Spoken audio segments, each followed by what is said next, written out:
Okay, today our learning target is I can solve real-world math problems that have one-step equations. Now, we have to remember two things that we have learned lately. That is writing expressions from word phrases, and that is solving one-step equations. So, when we think about writing expressions, that's been a week or so. Let's review a couple of these. We have to do three key things when writing our expressions. What are those? Yes, we have to identify keywords, the number, and the variable. So, when we look at our first example, the product of 7 and a number y, our keyword is product, which means to what? Yes, multiply. Our number is 7, our variable is y. So, 7y, which means 7 times y, is showing the product of 7 and y. Our second example, what is 25 more than j? Well, our keywords are what? Yes, more than. So we want more than 25 more than j. What does more than mean to do? Yes, it means to add.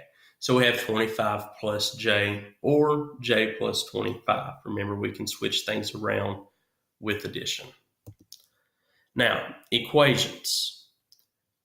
What did we say the key difference was between an equation and an expression? Yes, it is an equal sign. So that's something we have to remember when writing these, that it's going to be a little bit different than writing the expressions. Now, three things that we need to look at when writing an equation. First, we have to look for that key word. But when we write an equation, we will do the opposite of the keyword because the keywords are inverse operations. So if it says 35 is 25 less than k, we will write our equation with addition because the less than is our inverse operation. And to be able to do that inverse operation, we have to write the opposite, which is addition. Our second thing is one side of the equal sign is your total amount. It's not going to have an operation. It's just your total amount of what you have. And the third thing is what we've been working with, one-step equations. What you do to one side, you have to do to the other.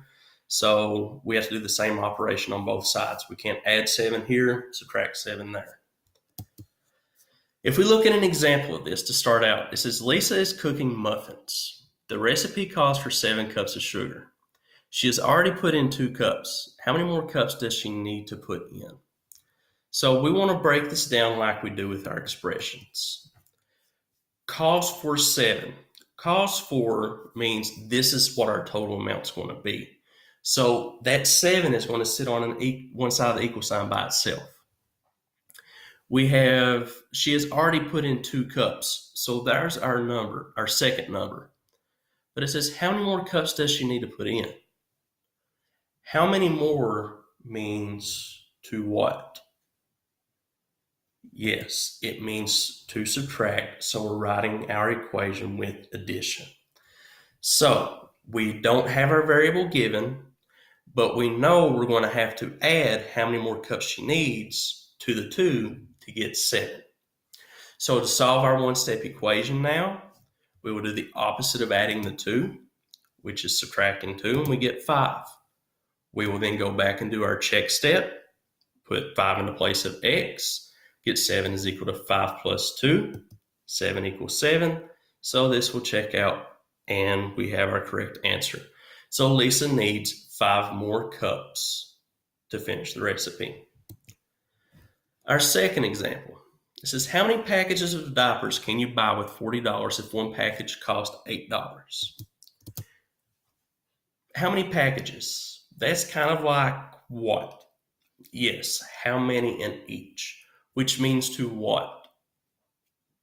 Yes, it means to divide. So we look at the rest of our real world problem. It says, how many packages can you buy with $40? Well, that means we're willing to spend $40. That's the total amount of money we are willing to spend. One package costs $8. So each package is going to cost $8. So we already know we're going to be dividing to solve our equation. So we need to write multiplication. 8 times the number of packages we buy will be equal to 40. So to solve for P, which I chose for packages, we divide by 8 and we get P equals 5. So do our check step. 8 times 5 is 40. 40 equals 40. Everything checks out. Our last example. It says after paying $5.12 for the salad, I meant to change that to Nathan. Nathan has $27.10. How much money did he have before buying the salad? So we look at this. There's a lot of information going on with this one. It's more of a complex one.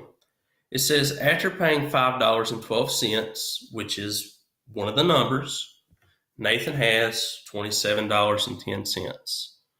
So has is our total amount that Nathan has left.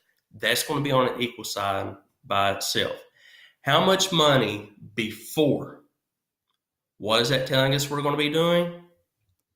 Yes, we're going to be adding to get the total amount of money back that he started with before the $5.12 was taken away. If this one confused you, you have to remember when you pay somebody, you're taking that money away from what you originally have.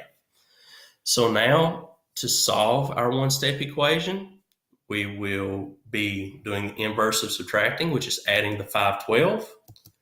We get 3222. Check step, 32.22 minus 5.12 is 27.10. So Nathan started out with $32.22.